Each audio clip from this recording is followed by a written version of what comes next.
Hi everyone, welcome to my channel. In this tutorial, I'm gonna be showing you how to do a typing text effect in PowerPoint.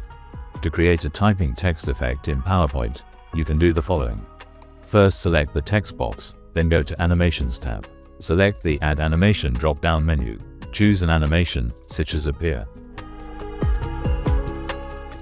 In the animation pane, select the arrow next to your animation and select Effect Options.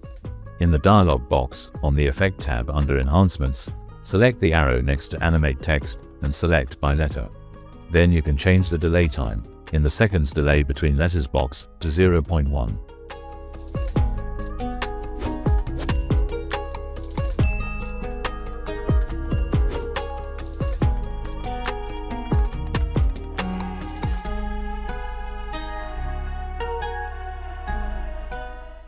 That's it. Very simple and very easy.